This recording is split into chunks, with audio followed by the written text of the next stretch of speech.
Our next speaker is David Ellis from Weizmann Institute of Science and Theorem, University of London. And David will talk about families of permutations with forbidden intersections ID. Okay, thanks very much. So I'm going to be talking mainly about Ellis co-radio type problems with permutations.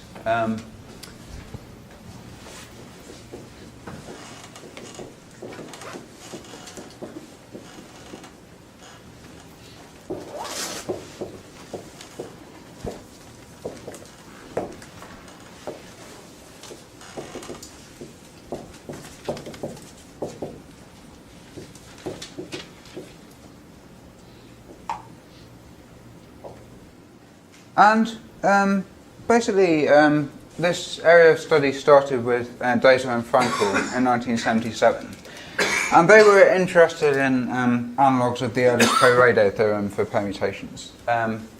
So, as you probably all know, the Ellis co-radio theorem says that if we have a family of subsets of 1 up to n, where all the sets have size k, and it's intersecting, meaning that any two sets in the family have a non-empty intersection, then its maximum possible size is n minus 1 choose k minus 1, the number of sets containing the element 1, and the equality holds only if the family is centered, meaning that it consists of all subsets containing some fixed element.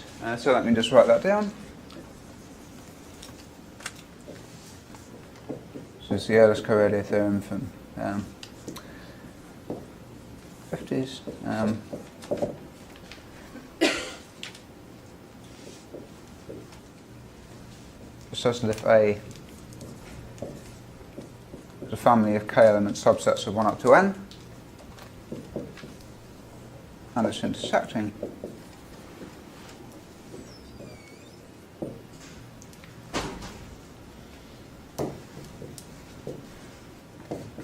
and if k is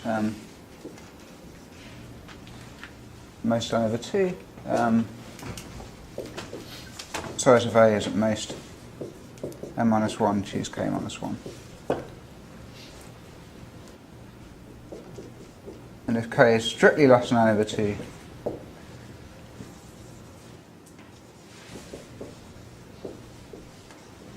we have equality only if A is all sets containing some element I.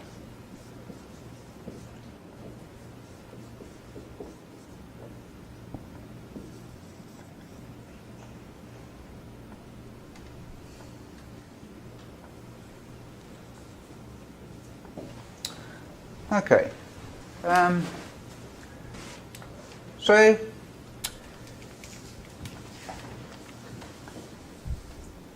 Weizmann and Frankel were interested in this kind of question for permutations. They were originally motivated by the study of permutation codes. So an intersecting family of permutations means exactly what you think it means. It means that any two permutations in the family agree on some point. So let me just write that down.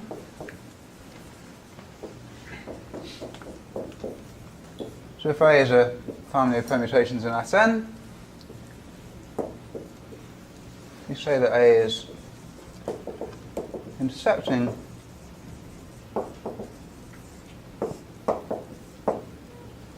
if for any two permutations in the family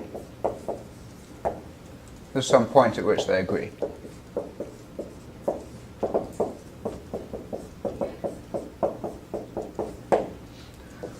Okay. So the basic question that Weizmann and Frankel asked is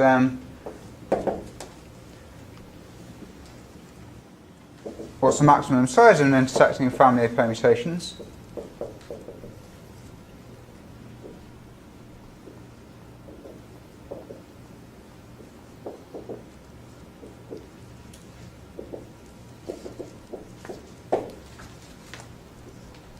And the answer is, well, it's best to take a single point and take all permutations fixed in that point.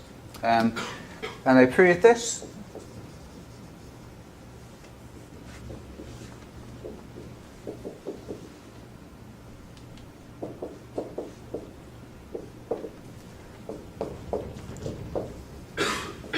if A is intersecting,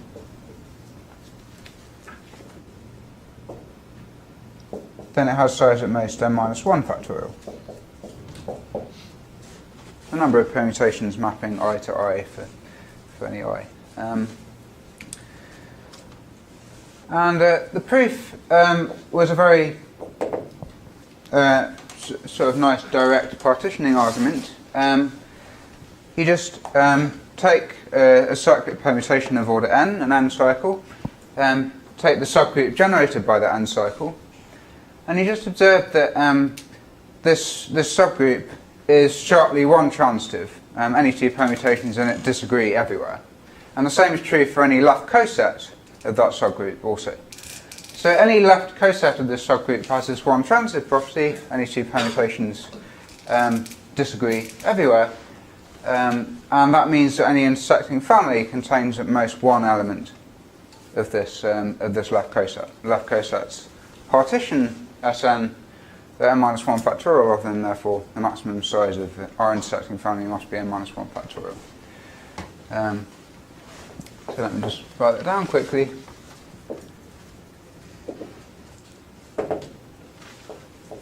Let's consider this subgroup H, which is a subgroup generated by an M cycle. For example, if we write permutations in the cycle, in the sequence notation, then an n cycle. Well, this is simply an n cycle, and then the subgroup generated by it looks like this.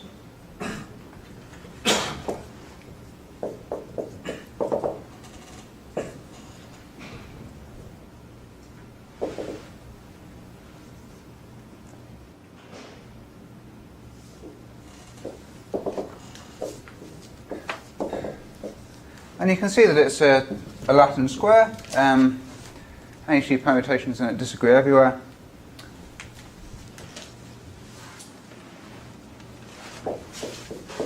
And the same is true for any left coset of it. So pi h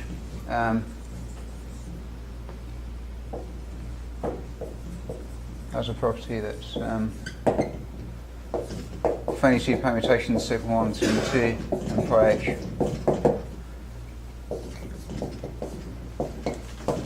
Sigma 1i is not equal to sigma 2i.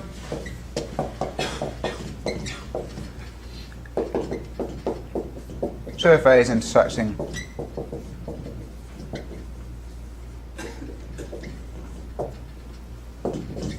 it contains at most one element of H.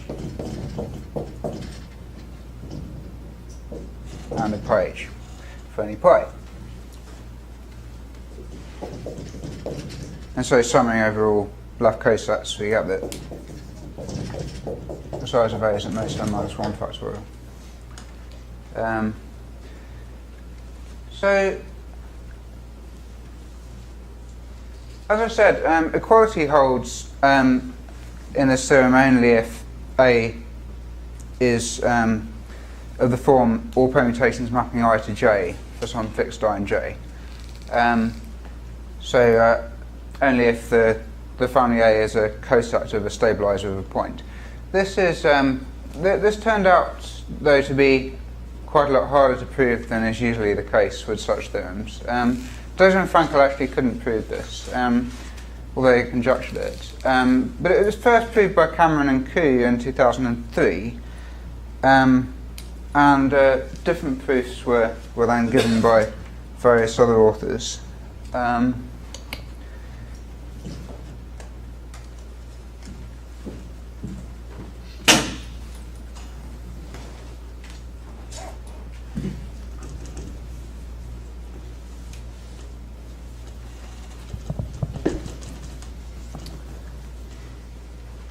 So let me just write that down quickly.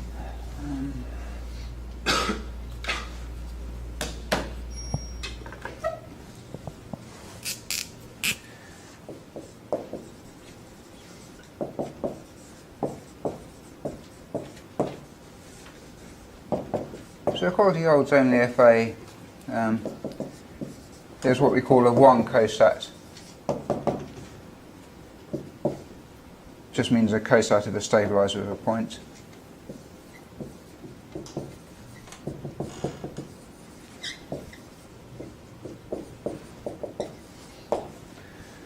i.e. Fractional permutations mapping I to j, some fixed I in j. And that's a theorem of Cameron and Q.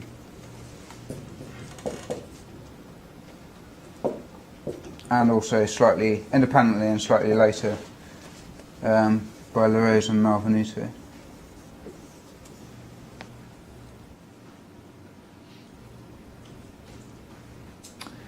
So, in order to prove this, Cameron and Koo used a sort of compression operation, or to be precise, a fixing operation, which makes families look more like centered families. But that proof was quite intricate, and later on I'll mention an algebraic proof, which is in some sense cleaner. And more natural. But now I'm going to mention the obvious generalization of the Döser-Fraenkel theorem, which Döser-Fraenkel conjectured. And this is what happens when the family of permutations is T intersecting for fixed T.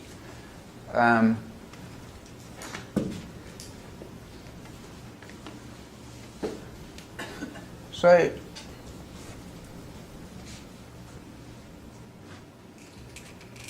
if we have a family of permutations, we say that it's T intersecting if for any two permutations in the family there are T different points where they agree. I1 up to IT distinct, such that sigma of I1 or sigma of Ij equals I of Ij for every j in T. So Döser and Fraenkel conjectured that the biggest T intersecting family in Sn is given by fixing T points and taking all permutations, fixing those T points pointwise. So let me just write that down.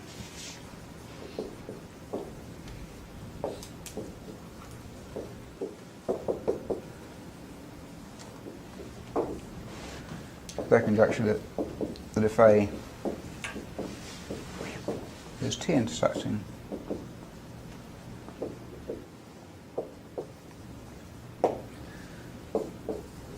then it has size at most n minus T factorial, provided n is sufficiently large.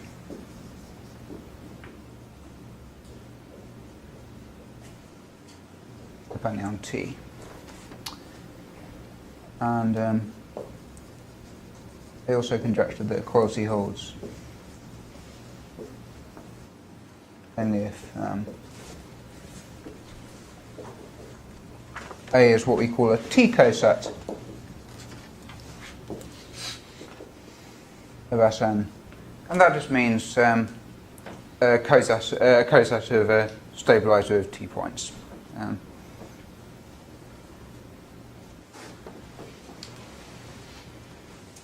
So this conjecture was proved in 2008 independently by me and also by Ed Friedgut and Haram Pilpel.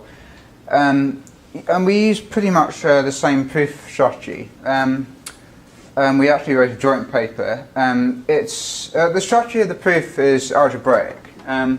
So we use an eigenvalue method, but we also make quite a lot of use of the representation theory of Sn in order to analyse the eigenvalues, so to speak. So now I'm going to say a bit about the proof.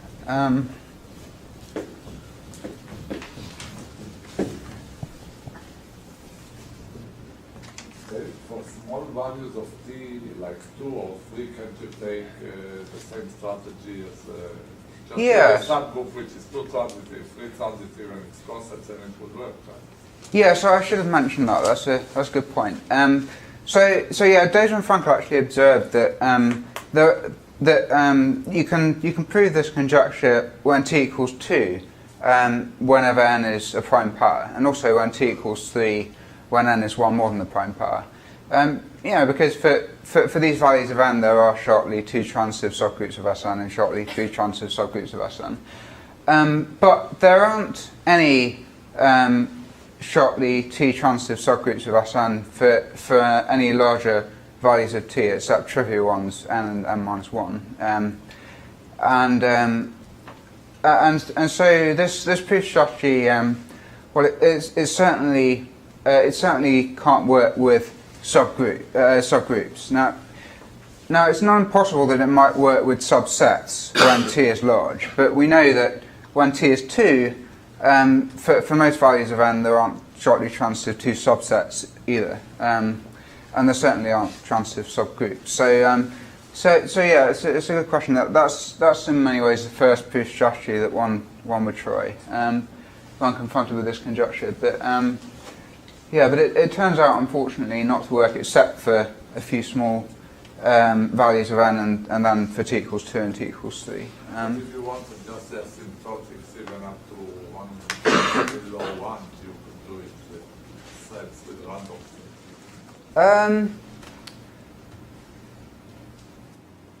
It's not constant. Absolute constant. Right. So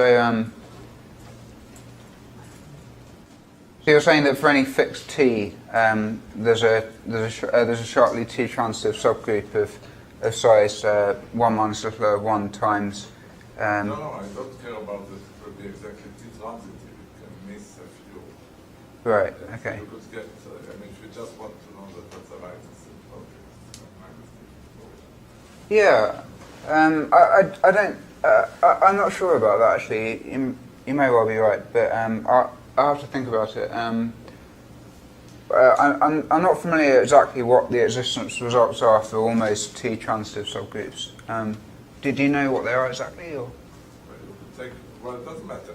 It's a deviation. But Yeah, you think so? You think it's true? I don't know what kind of estimate. It's a good no. Usually they're very rare. No, I'm not looking for a subgroup. I'm looking for something that's almost like a subgroup, like instead of t-wise independent permutation, you look for t-wise independent function, which is something. Yeah, no, it would definitely be worth looking at. Anyway, Yeah. But our proof strategy, as I said, is quite a bit different to this. So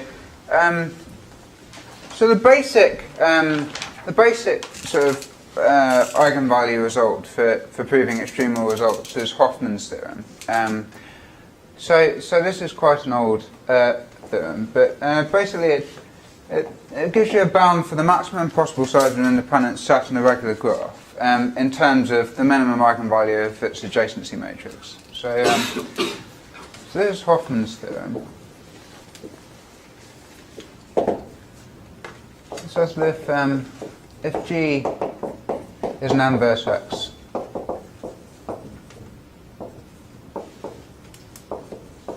D regular graph.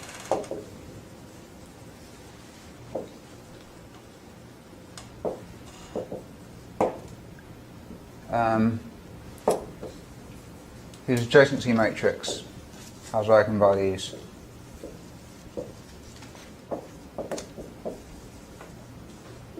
minimum eigenvalue.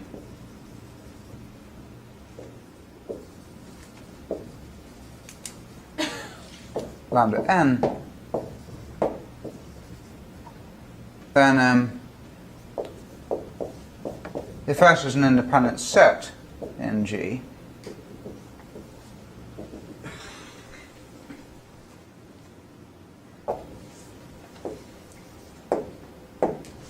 that just means that there's no edge of the graph in the set S. Then the size of S is at most minus the minimum eigenvalue over D minus the minimum eigenvalue times the number of vertices of the graph. Okay, so So this gives a simple way of bounding the independence number of a graph, i.e. solving an extremal problem, if one can calculate the minimum eigenvalue of the adjacency matrix of your graph. So this actually supplies another way of proving the Dozer-Fraenkel theorem for t equals 1. Because intersecting family is precisely an independent set in the graph where you join any two permutations if and only if they disagree everywhere. So if I let gamma 1 be the so-called derangement graph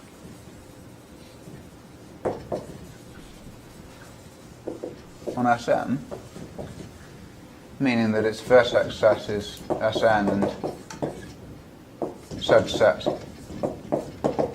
is just a collection of all pairs of permutations which disagree everywhere.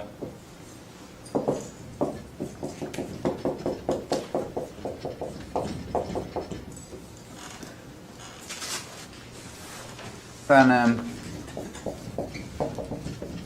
well, as I said, an intersecting family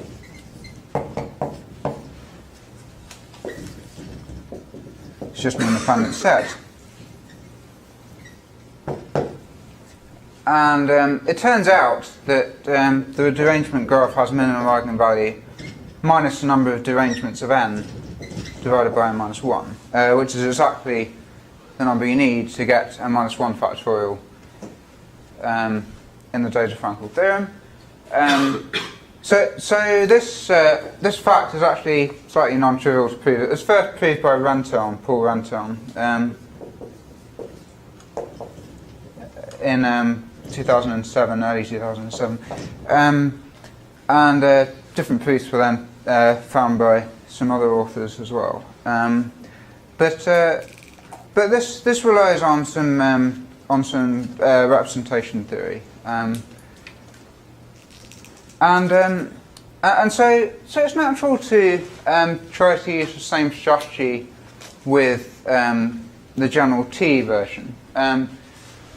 Instead, you just look at the T derangement graph on Sn. Can we just calculate the minimum eigenvalue and plug it into Hoffman's bound? And the answer is no, because the minimum eigenvalue of the derangement graph has it still has order of magnitude roughly the same as in the t equals 1 case. So plugging it in, we just get something which is bigger than minus 1 factorial, which isn't what we want. But I mean, the natural thing to try after that, in a sense, was a weighted version of Hoffman's bound. So one can, I mean, so there are basically weighted analogues of Hoffman's bound, which don't look at the eigenvalues of the adjacency matrix, but they look at eigenvalues of a sort of weighted adjacency matrix. So let me write down one such weighted analogue of Hoffman's bound, which turns out to be sufficient for us. So this is Delsart's generalization of the Hoffman bound.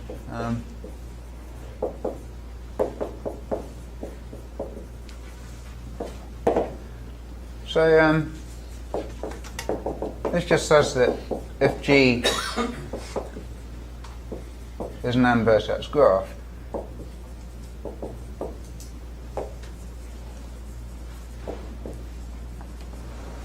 and A is a pseudo-adjacency matrix,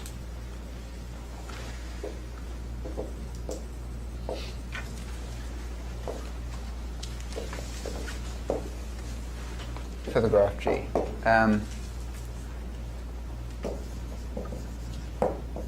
With eigenvalues, say, lambda 1, lambda 2, and so on up to lambda n.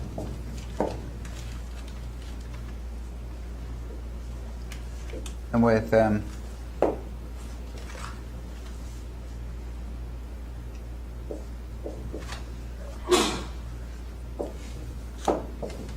eigenvalue corresponding to the constant vector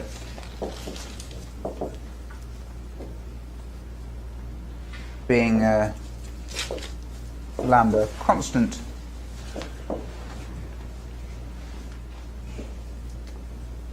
then an independent set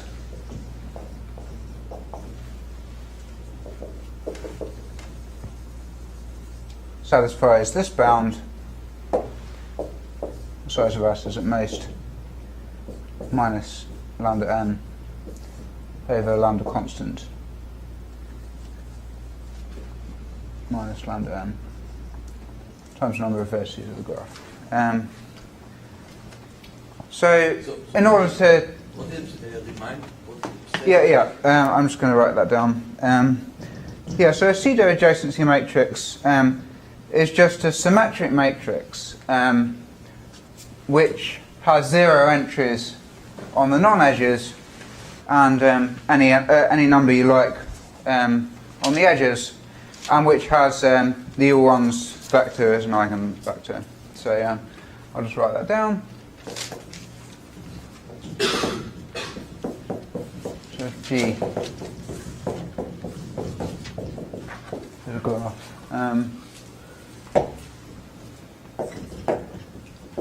A is a pseudo-adjacency matrix for G.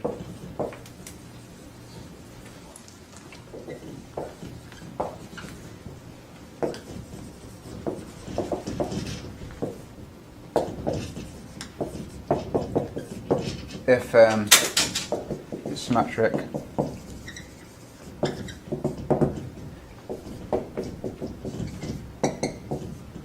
its entries are 0 on all the non-edges,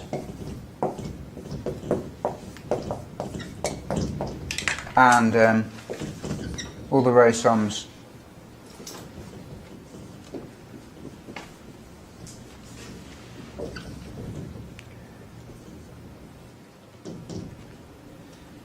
are constant.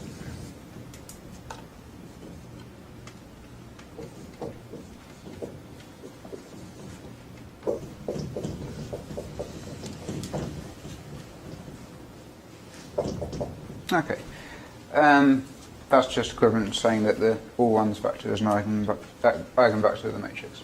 Okay, so this provides a potential proof strategy for proving the Dozer-Fraenkel conjecture. In principle, we just have to construct a pseudo-adjacency matrix with the right properties. So what properties would we need? So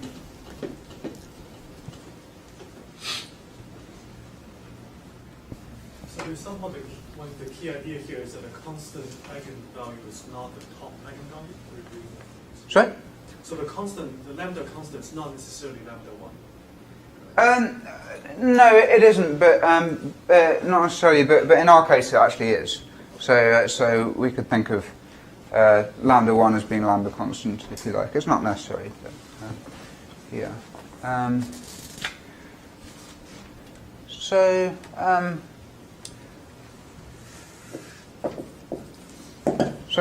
our goal was to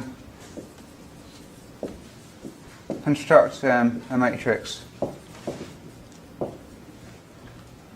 A, rows and columns indexed by Sn, such that lambda constant is 1, say, by normalizing, and the minimum eigenvalue, lambda min, is -1 over t Faulian factorial of n minus 1. And obviously axy is 0 whenever x intersects y has size at least t. That's just saying that the permutations x and y agree on at least t points. Maybe I'll write that properly.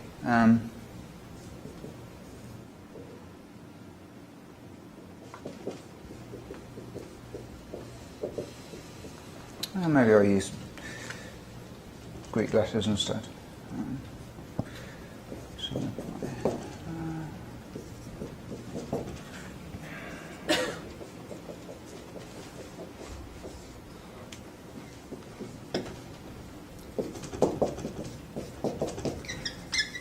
and of course A has to be symmetric. Okay. So this again would be enough to prove the Dose-Frankel conjecture. But I mean, we don't really know how to analyse the eigenvalues of general pseudo-adjacency matrices for Sn, or for the T-derangement graph on Sn. I mean, Sn is a pretty big set. The problems has quite a high complexity. So, in order to get somewhere analytically, what we do is we restrict to a nice class of pseudo-adjacency matrices. And we look at linear combinations of Cayley graphs generated by conjugacy classes of permutations with less than T fixed points. Well, the adjacency matrix of the ordinary one derangement graph is just the Cayley graph generated by the derangements. And the derangements are a union of conjugacy classes. And this means that the eigenvalues of the derangement graph are very nice to analyse. We can appeal to a classical result of Diaconis and Shoshihani, which basically says that if you have a Cayley graph on a finite group, which is generated by a union of conjugacy classes of the group, then its eigenspaces are in one-to-one correspondence with the irreducible representations of the group. And also there's an explicit formula for all the eigenvalues in terms of the characters of the irreducibles. So if instead of adjacency matrices of Cayley graphs, we just take linear combinations of adjacency matrices of Cayley graphs, again generated by unions of conjugacy classes, then we get then we can just use the Diaconis-Shoshihani results to analyse the eigenvalues of the pseudo-adjacency matrix we get. So maybe I'll just write down the Diaconis-Shoshihani theorem.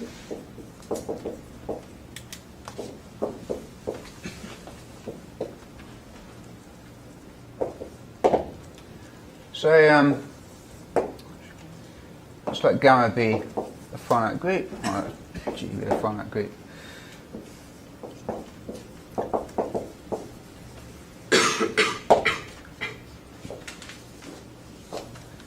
And let R be a complete set of irreducible representations of G.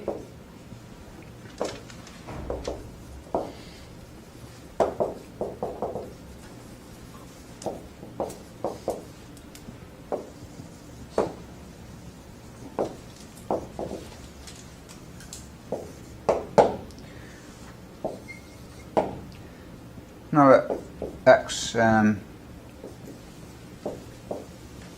union of conjugacy classes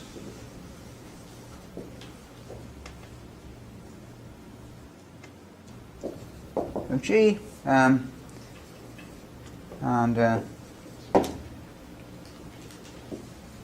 let's let A be the adjacency matrix of the Cayley graph generated by X.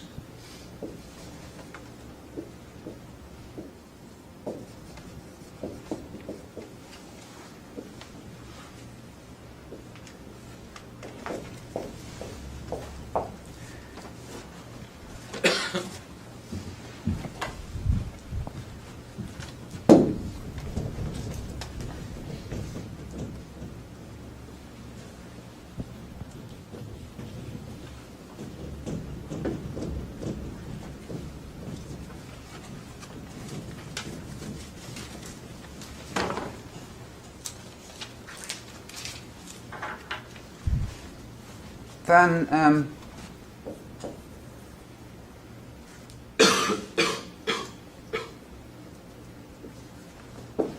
the eigenvalues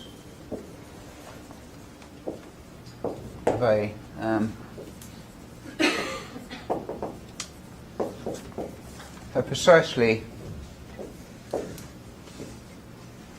these numbers given by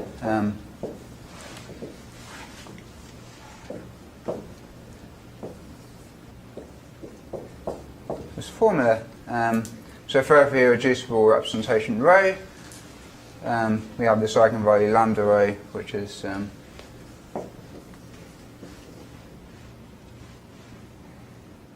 factor of rho applied to sigma. So, so here, rho just ranges over all the irreducible representations in the complete set R. And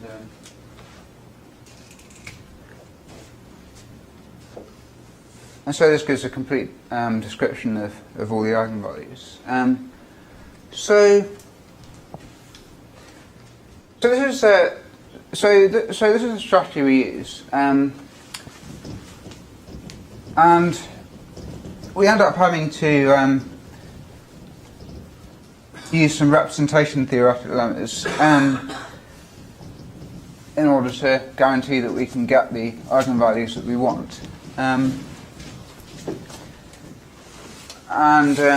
This is where we use the sort of classical representation theory of Sn. So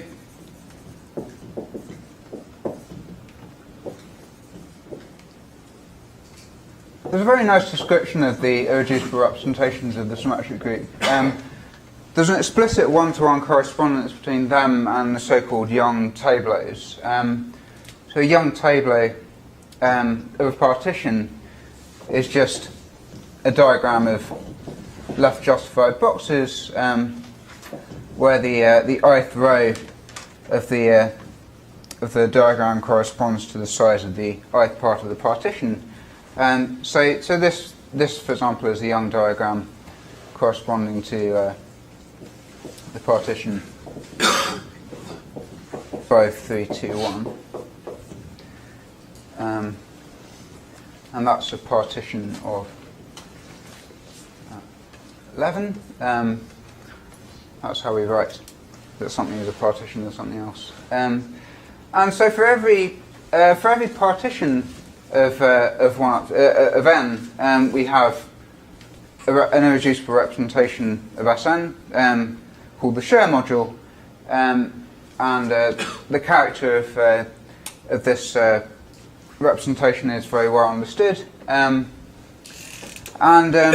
also the dimension of the corresponding irreducible representation can be calculated explicitly. And the key thing is that that if we look at matrices where the entries are bounded by some absolute constant over n factorial, say,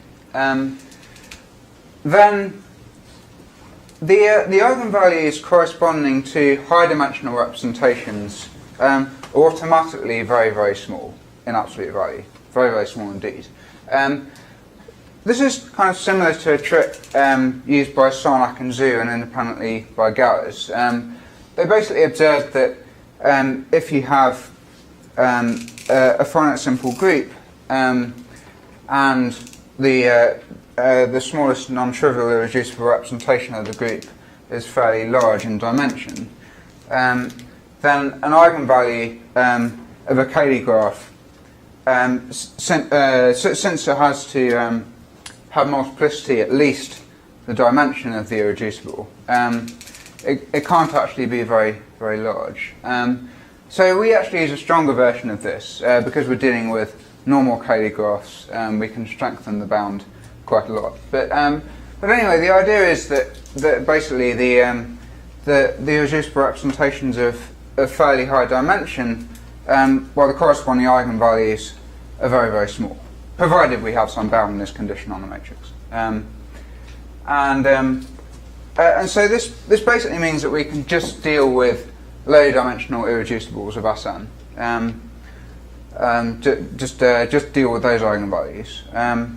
And the nice thing is that there are only a bounded number, depending on T alone, of low-dimensional irreducible representations of the symmetric group.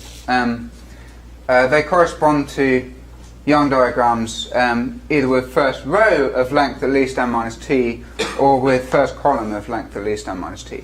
And so somehow, because there are only a bounded number of them depending on t, we can fix the eigenvalues on those irreducibles one by one in a very sort of crude way, and provided the the numbers in the matrix don't get too large, all the other eigenvalues will just be okay. So in order to fix those eigenvalues, in fact, what we do is we translate from the language of irreducible representations to the language of permutation representations, because the matrices involved are a lot cleaner. But there's basically there are basically nice invertible mappings between permutation representations and irreducible representations. So this all works fine, and so this is basically the idea. One problem with this approach is that the bounds that we use on the dimensions mean that this only works for n very, very large depending on t. And in fact, the Daisy-Frankel conjecture should be true for n bigger than 2t. So let me write that down, perhaps. Can you say how you go about fixing the eigenvalues? I didn't understand. Well, so we have these equations basically, and we want the eigenvalues to have these values on the low-dimensional irreducible representations. This gives us some algebraic equations to satisfy, right? What we do, all we have to do is just choose values or values of a weighting to place on each conjugacy class of permutations with less than t fixed points, right? Well, we just have some matrix equations to satisfy. All we have to check is that they're invertible, and they turn out to be invertible because of this nice correspondence between the permutation representations and the irreducible representations. I haven't really got time to give a full sketch of the proof. I mean, I've only got 2 more minutes really now, but I can talk to you afterwards if you like. So I just want to mention some open problems now in this area.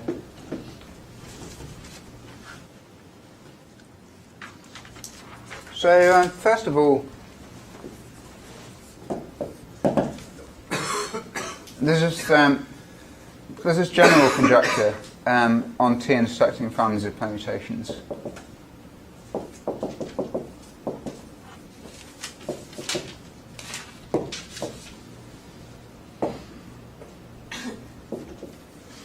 It should be true that we can say exactly what the maximum possible size of a T intersecting family of permutations is for every n and t.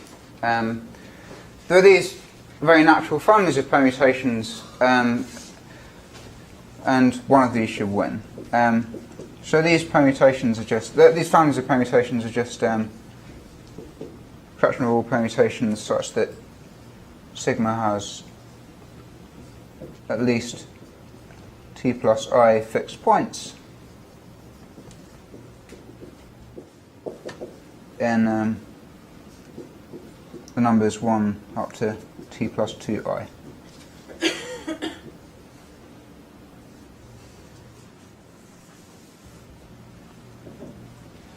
So this is an analogue of the famous Frankel conjecture on T intersecting subsets of k-element sets. And this, the Frankel conjecture was proved famously by Alsford and Kapchan in 1997 using compression techniques and some clever counting arguments and complementation. But it seems like our eigenvalue methods can't possibly prove something like this. these families have pretty complicated representation theory in general for general I, and so we think that new methods would be required to prove this. Another conjecture is what happens if you weaken the hypothesis of being T-intersecting, and you don't demand that the family is T-intersecting exactly. You just demand that there's no intersection of size exactly T minus 1. Sorry, you ban intersections of size exactly T minus 1. So let me just write that down. The conjecture that the fan is at least some constant depending on T, and A is a family of permutations such that for any 2 permutations in the family, they don't agree on exactly T minus 1 points.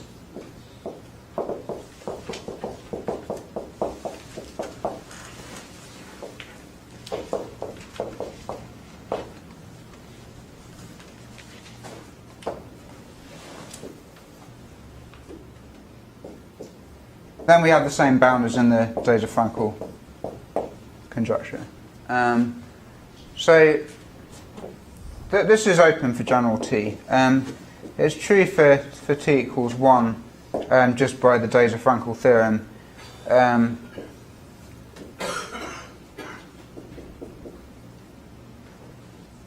It's also true for T equals 2. That's a recent result by me.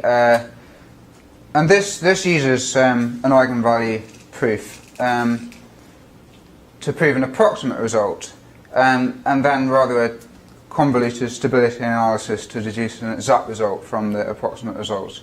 But for T3 and 4 and anything more, eigenvalue techniques don't seem to work at all. So that's slightly annoying, and it would be nice to prove this. I'm pretty sure it's true for all T. So I'd just better write that down.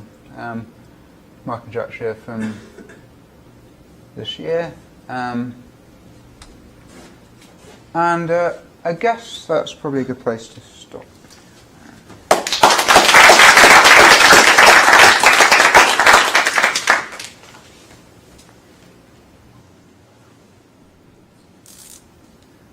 So for the setting in the Ellis theorem, is this true? Sorry? For the setting. Yes. Okay. So I should have mentioned that this is a permutation analog of a conjecture of Erdős, which was proved by Fraenkel and Furedi. So maybe I'll just write that down. They proved that. Wait. What's the difference between this conjecture and the main theorem that you put? In the Döser-Fraenkel conjecture, we had the hypothesis that any 2 permutations agree on at least T points, right? Now it's different than T minus 1. Oh, okay. Yeah. So this is forbidden one intersection. Yeah. So it's quite a lot stronger, but yes, your other question is a very good one. So and this is a conjecture or a theorem? well, yeah, it's a conjecture. It's only a theorem for T equals 2 and T equals 1. Is there an analog Fraenkel-Wilson for? Sorry? Is there an analog of Fraenkel-Wilson for permutations? I don't think one is known. No, that was a good question. You forbid something in the middle. Oh yeah.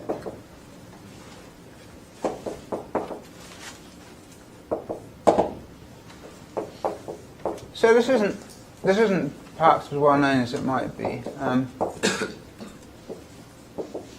Fraenkel and Furedi proved that if A is a family of k-element subsets with no intersection of size exactly T minus 1,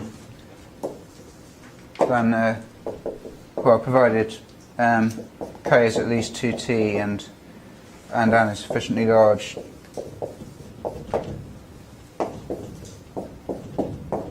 the size of A is at most M minus T choose K minus T number of K-element subsets containing the first T elements. So yeah, that's a nice theorem, and yeah, like I say, the same should be true for permutations, but I can't seem to prove it.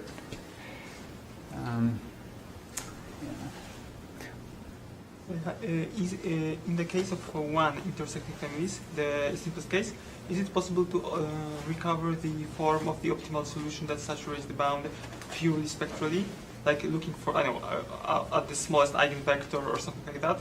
Because like for one intersecting family, you have an explicit description of permutations that saturate the bound, right? Yeah. So is it possible to get the form of the optimal solutions purely spectrally, just very purely spectral methods? Yeah. So I perhaps should mention that it's. I mean, you can't just use spectral methods. You have to use some kind of other arguments as well. But yeah, there is a spectral proof of the equality theorem. It's usually the equality case, but it's actually a theorem of Cameron and Koo, so I call it the equality theorem. So basically, you just observe in one line that if equality holds, then the characteristic function of your intersecting family must be in the span of the constant vector and the one cosets. Right, that's just one line. But then the difficult thing is to prove that actually if you have a Boolean function which is in the span of the one cosets, then it must be a disjoint union of one cosets. And that's actually a non-trivial result. It was so it's actually called the Hungarian matching algorithm, and it's been rediscovered every few years by different people who. It's a very natural sort of statement in lots of fields, but yeah, I think I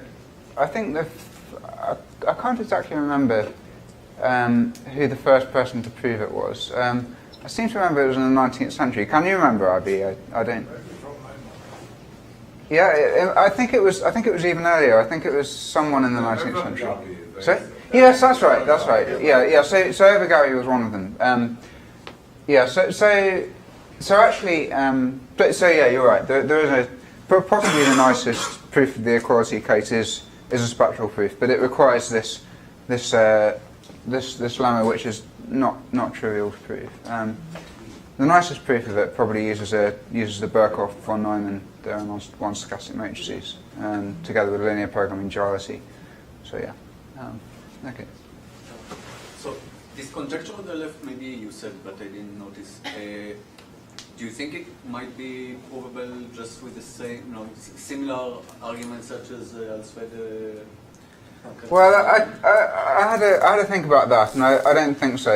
And the reason is that there isn't really a good analogue of left compressions for permutations. So it's really, you can't really get the proof started in a sense. The trouble is with compression operations for permutations, they tend not to preserve the size of the family. So Cameron and Koo were actually able to use some kind of fixing operation to prove their theorem, which didn't. And this fixing operation doesn't preserve the size of families, but they were able to sort of prove that in the cases where they were worried about it, did preserve size. So, but in general, it's very hard to use compressions with permutations. It seems somehow they're very much more rigid objects and sets. So yeah, but it's not. But I do think that if a proof of this exists, it's probably more of a combinatorial proof. So yeah, maybe some clever estimates and some more complicated operations might do the trick. But I don't know. Yeah. It seems that whenever you use these algebraic techniques, this Hoffman bound, for example, here in this result also, I don't know, the work with U-bar and the hood for the triangles, you get a much stronger statement because it doesn't just bound the size of the independent set, it bounds the value of the semi-definite program, which relaxes the bound of the independent set. So you're proving a much stronger result. Does it have a meaning in the combinatorial setting? Or does it tell us that we can, the solution has to be so symmetric? We told you can move to vector solutions. There's a lot of meaning for us. Yeah, no, for you I know, but I asked whether it's just meaning for you. Yeah. It's a lot. I mean, certainly one can get a lot of stability information from these proofs, which is of great interest to extreme combinatorialists. Yeah, I mean, one nice thing about these eigenvalue proofs is that if the eigenvalues decay fast enough, they show that families which are fairly large have most of their Fourier mass concentrated on sort of spaces on the sort of low complexity spaces somehow. So this enables you to prove stability results. I didn't really have time to talk about stability results, but there is actually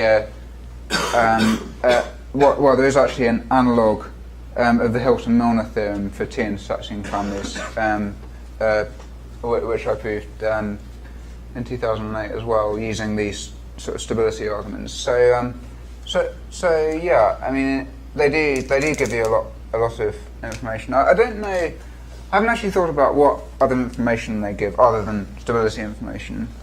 It's a good question. It's the set of functions multiplicative, so you can make up a more complicated set of non-intersecting families that is also true. In the spirit of Shannon capacity. Yeah. It's not particularly natural. Sorry? Is Not very natural. well, no. Maybe there are more natural statements that one can deduce. I don't know. Yeah, it's a good question.